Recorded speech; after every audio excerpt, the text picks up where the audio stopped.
We are live.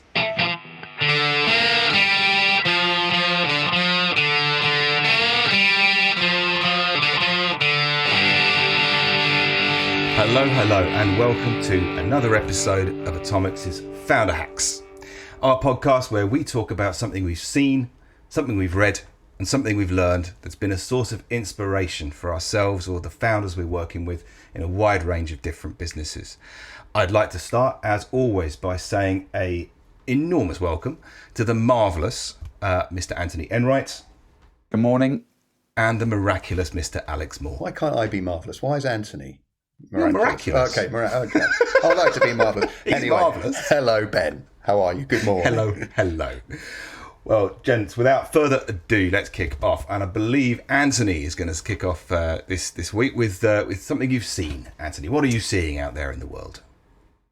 So a lot of what I'm seeing at the moment is businesses looking to get back on track. And what I mean by that is, for people that are listening, is that everybody will be at a slightly different stage with how they've dealt with COVID within their business. Some organisations have obviously had to shut down completely. Others had to shut down for a short period of time and then continue trading as they did beforehand. And others have had to pivot. But what the majority are having to deal with now is, what does the business look like from the 1st of November? So we don't know whether there's going to be an extension to furlough, but certainly that's a huge thing in everybody's mind, is that I've managed to keep my business going in very basic terms with furlough in place. But what does it look like when that crutch is taken away? So a number of businesses I'm working with at the moment, there is the theme of back on track. How do we get back on track? And one in particular, I've seen that they, at the very beginning of lockdown, everything around them shut down. They had no choice. They like a lot of organisations, they couldn't trade. And as things started to open up again, they looked at their options and they wanted to look at what their pivot was, what their next step was. And what I saw them do within that is they wanted to look at what pivot was going to work for them. So they were very much in the B2B world, and they saw an opportunity now with lockdown and the overall pandemic where there could be a shift to B2C. And one of the things that I thought they did brilliantly well is something called Plan, Do, Check, Act, right? So it's based on the Scrum methodology in software development, right? There's a book called The Art of Doing Twice the Work in Half the Time. And it's ultimately looking at putting the right plan in place to pivot, but given the COVID and pandemic situation is, you've got to do it quickly, right? You've got to understand whether something's going to work, and you need to do all the things you would have done in the past to launch a new product or pivot to a new customer. But you've got to do it quickly. You've got to learn whether it works really quickly. And what I saw them do within a 6-week period of time is they planned very quickly what the marketplace was going to look like and what their product set was to that marketplace. And they went out and did it. And they went out and did it for like 3 weeks. And then they reviewed it after 3 weeks, and they had data to back up what had worked, what hadn't worked. And then they were able to use a period of time at the end of that 6 weeks to act on what they checked and what they'd done. And what was fantastic in that period of time, there was actually fantastic for me to see, and the learning for me is that they were unsuccessful. It didn't work. The shift from B2B to B2C didn't work. But they'd only spent 6 weeks looking at it. So they'd only wasted, in their view, there was still a lot of learnings, but they'd only wasted 6 weeks. So what they were then able to do is use all the learnings of how they did that into another B2B market. And they spent another 6 weeks planning, doing, checking and acting to see whether that was going to be, and then market research and all those things you'd expect to happen within that time. And after that 6 weeks period, do you know what? They found a new market in B2B. An enormous market that they can't believe how they'd missed it previously. So it was a real magical moment of seeing people go through a process, doing all the things we would all recommend you do when you're looking to pivot or looking at setting up something new, doing it really quickly, and also accepting that it's okay to fail. It's okay to fail in that. You've lost 6 weeks. You've still got learnings as well out of it. But all you've done is you've lost 6 weeks. Let's get the next 6 weeks and get back on track. And to see them open up a marketplace that they hadn't realised was there by just doing the right things again was just phenomenal to see. And I'm waxing lyrical about it because it gives people hope where they're thinking, my goodness, how do I get out of this? How do I get my business back on track? Wow, very cool. Very cool. I mean, I have to say, it kind of resonates with a lot of the businesses that I've seen do well, which is this idea of failing really fast, and being open to that and evidence-based. Obviously, my background is there's a lot of sort of computing and IT in my background, and so the concept of agility is very close to my heart in many ways. I still remember at the Agile Manifesto #1.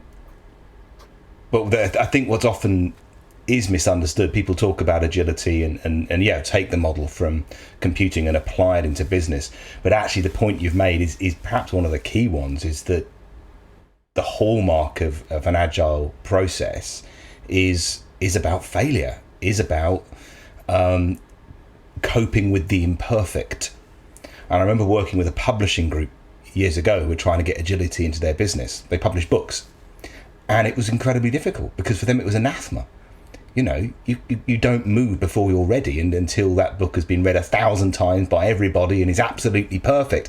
As they stepped into the digital world, of course, it was like, that's a disastrous way to do it. You've got to get it out now, get that learning quickly, apply it and adapt. And so, plan, do, check, act. I like it. To go fast, because sometimes you have to go fast. Yeah, and if anybody's looking to pick up the book, there's a really good exercise in the first couple of chapters, how you can prove that it works. Maybe we'll share that on another podcast. It's a real fun activity to do if people are cynical about how much improvement you can have by doing that process. There's a real fun activity in there.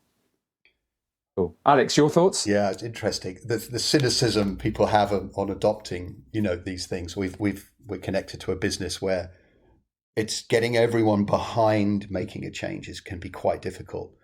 And I think that's the key point I want to make on this subject is the culture that you have that underpins all this, that it's okay to fail, and creating a healthy environment where if someone puts up their idea, everyone's behind it and you share the success together and you share the failure together rather than secretly hoping because you don't like this person that it will fail.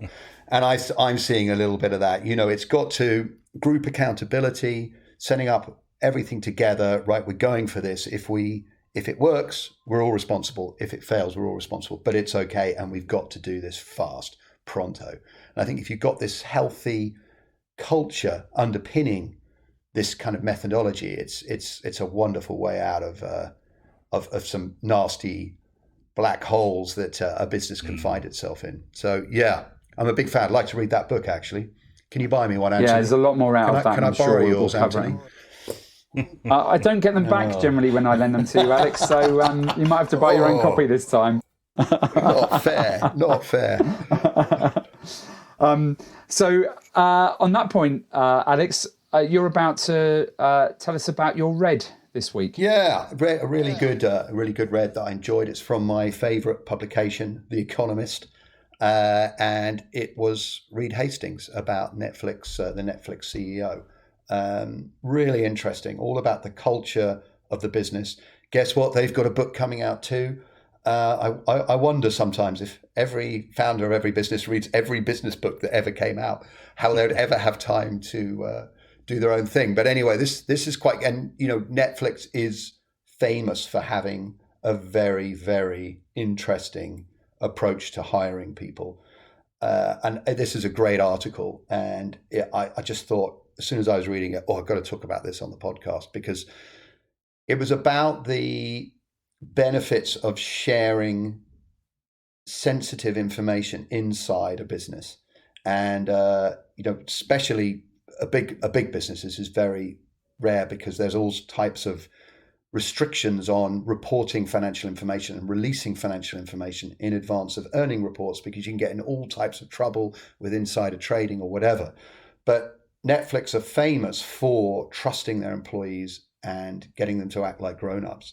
And there's a section in the article that talks about how open they are with their subscription levels and revenue with members of the team. And as yet, this information has never been leaked. It's quite interesting. He talks about it and says, well, maybe it will happen one day. And I just think that this is an interesting thing to throw back to you guys. What are your thoughts? How open should a founder be inside a business in terms of what information they share with everyone? At the Thai restaurant business, Rosa's Thai Cafe, that me and my wife set up, we were very open. All the managers knew their numbers and they knew each other's numbers. And we had this sort of friendly competition that went on between the managers of the restaurants about their numbers. And so the numbers were everything. And we shared it on an individual level and on a group level, so everyone saw how they all plugged in. And we were very grown up about trusting people to be careful with that data. It worked very well. So yeah, it struck a chord with me. I like what Mr. Hastings was saying, and I thought, throw it out to you guys. I guess the question would be, should you be open, and can you be too open? And who wants to answer first? Anthony, do it. So as I reflect on this in when I was sort of running my own businesses and sort of being the number one decision maker as to whether to share all that financial data, I was always loath to do it. I didn't really want to do it. And I think I don't really know what that was driven by. I can't really remember whether it was just about confidentiality or whether it was just like, this is my information and it doesn't feel right to share it, and it might then get into the wrong hands. But I was never very comfortable sharing with it, and did it on very few occasions. And actually now looking back and seeing the difference it makes to other companies, that when they do it, the difference it makes to employee engagement and alignment is phenomenal. An organisation I was working with last year, and they were turning over a considerable sum, and most of the employees thought that the owners were sort of driving around in Rolls Royces, or Ferraris. And that was their impression. They were like, we're doing really well. And they started to become disengaged because they were just like, oh, they're doing really well. They're just making a load of money out of it, and we're working really hard and we're not really getting back what we thought we should get back. And then all of a sudden we encouraged them to share that data and to share that finances with them. And in the room there was that penny drop moment of going, oh my goodness, we had no appreciation for the costs of this business, how much it actually takes to actually do what we do, rent and all the product costs and et cetera, that were relevant to them. I could just see the room chill out and relax within the space of 2 minutes, because they went, oh, we get it now. You're not driving around in Rolls Royces. You're not driving around in Ferraris. Actually, last year you weren't able to take a decent salary because something had happened and there was a knock-on effect. So the alignment and engagement that I've seen happen by sharing it means it's a huge, huge learning for me going forward. Can you overshare? About sharing can you overshare, Mr. Enright? That's a really good point, and I should imagine. I think it's obviously different from Netflix's perspective, right? When you're on the stock market and you've got various rules. When you're an entrepreneurial-driven business with shareholders, I'm encouraging everybody to share as much as possible, because I can see, yes, there are some downsides, but ultimately you get alignment and you get engagement when you share the dirty financial elements of the business. So should everyone in the company know what everyone else earns, for example? Yes. Well, I think that was the thing I was going to say, because there's a cultural dimension to this too, right? I mean, I think one of the greatest things about having that transparency is it keeps you honest. It makes sure that actually you're running your business with a level of integrity. Things like salary gradients. I mean, I have seen businesses where frontline staff have been paid, a very low wage, 18 grand a year, or minimum wage, and then the sort of 1-2 people at the top are taking out £250,000 a year. That's a problem, right now. For me, there is a sort of moral case there that we should be setting our salaries based on market, certainly, but also in terms of sharing the benefits that the company's creating in a way that is fair for those people who are creating that wealth. And I think actually by enforcing that transparency, it keeps you honest. And actually, yeah, I do think everyone should know what everybody else earns. And if you're sitting there, listening to this thinking, no, my staff don't share what they earn and they're really good, they don't do it, then you're living in cloud cuckoo land, right? Because everybody generally knows what everybody else is earning. Having run an IT recruitment business for a long time and putting teams of contractors in to various places, and clients wanting to have different people at different rates who are ultimately doing the same jobs, that's a recipe for disaster because everybody shares what they earn eventually. So they know it's going on anyway, it's just not transparent. And what it does, to Ben, to your point, by making it transparent, it keeps you honest. Should I be earning this every year in comparison, or do I need, and Alex, something you've got personal experience of is that EMI scheme and giving back and all those sorts of things. That's where that's what keeps you honest by sharing that data and doing what's right and fair. I like it. Well, that's maybe a good point to draw a line under that one and move to learned, which I think it's Ben's turn this week. What did you learn? Yeah, I always get the abstract ones, don't I? I always bring the abstract. It's because you're such a hippie. You're such a hippie. Proudly so. Yes. Proudly so. Yeah, I mean, my learn this week really is about chaos, because the world's feeling a lot like chaos right now. And I think it's worth unpacking what chaos really means. There is a mathematical definition to chaos, which is extreme sensitivity to initial conditions. So what apparently are very small changes can result in enormous differences in results. I think a lot of conventional wisdom is that when we say chaos, we mean something that is unmanageable, unnavigatable, or unnavigable, that is impossible to progress through. And actually, it's there's a lot of learning out there that it's not. Actually, chaos is manageable. Chaos has patterns in it. Chaos, it requires a different sort of intellect brought to bear on it, different sorts of planning processes. I refer back to Anthony's first piece about what he's seen, which in many ways you could say actually that's a very good strategy for managing through chaos. If you have this extreme sensitivity to initial conditions, if the pace of change and the scale of change is unprecedented, that very fast, iterative approach is more appropriate. I often think of it that a great example of chaos is waves on an ocean. And if our businesses are ships on the ocean and you're navigating a ship through a storm, how do you do that? Well, the captain stands on the bridge and makes decisions in the moment, second by second, about how he will tackle each wave that comes along. And I think that's a quite powerful metaphor for how businesses are operating right now. And within that comes the opportunity.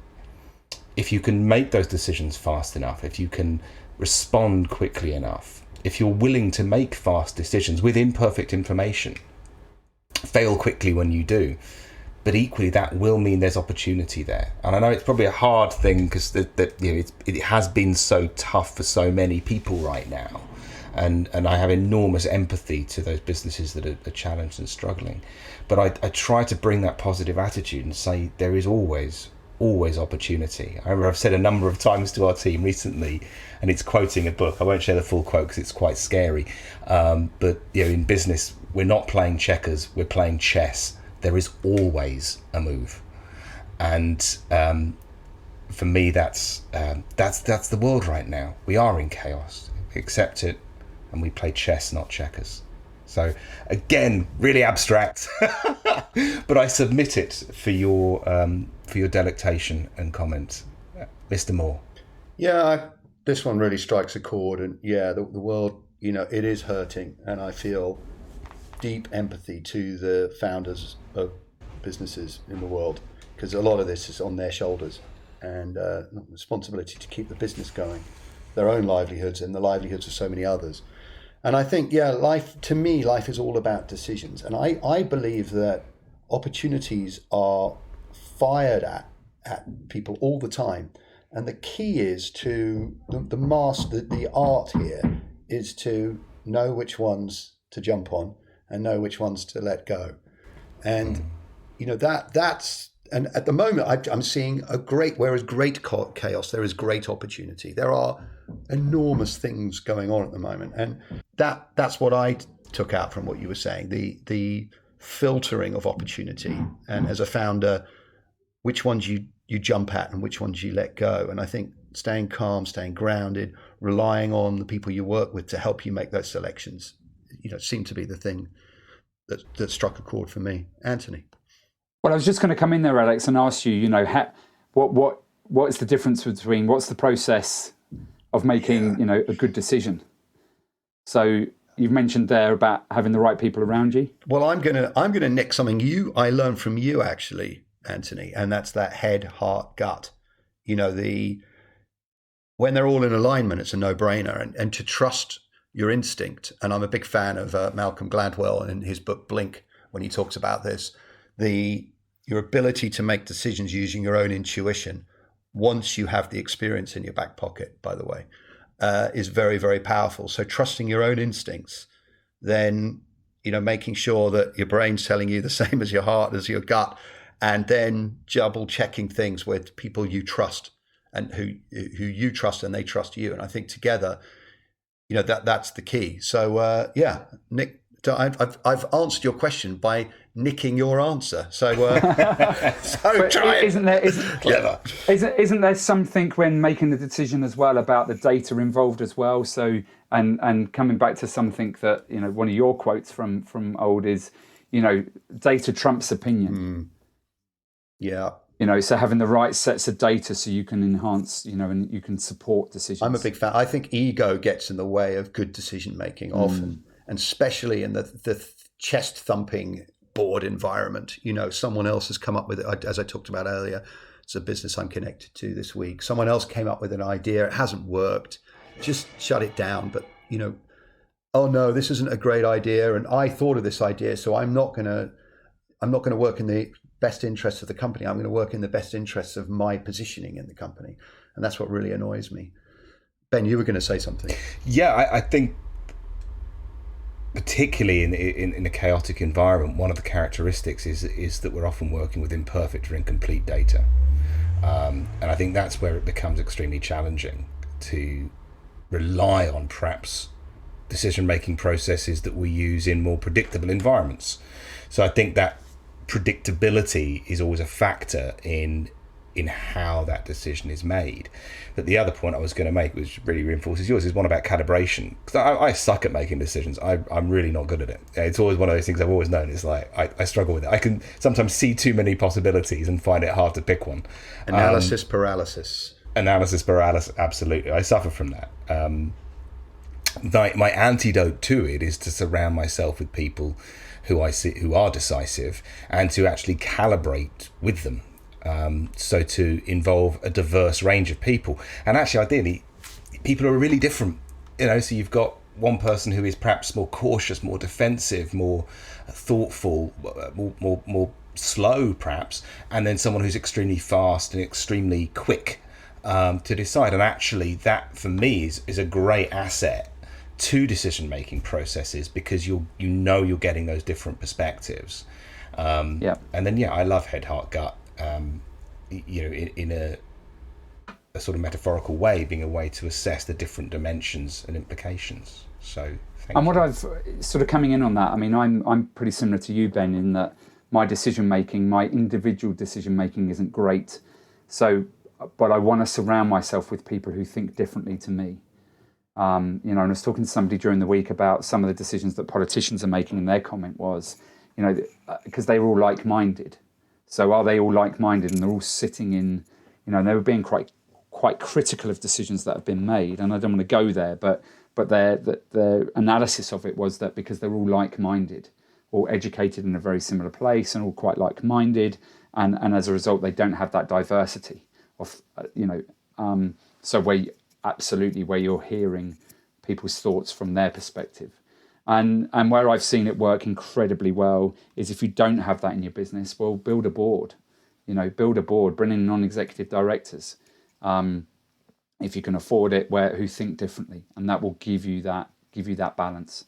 And the only other thing I'd like to add to this about chaos is where I see a lot of chaos, I can also see a lot of complexity. And that's where people then, it becomes even more chaotic because they can't get their head around it. And so a lot of the work that I do is encouraging people to break it down and break it down and break it down and make it as simplistic as possible. As soon as you can bump into somebody on the street and explain the situation to them, then you've got it at that point. So just making it as simple as possible. So, gentlemen, we are at time. So, how do we summarize that? Can we use agile, iterative processes to get back on track? Plan, do, check, and act. Can we move quickly, but can we do so transparently? And does that ultra transparency help build cultures where we all move together?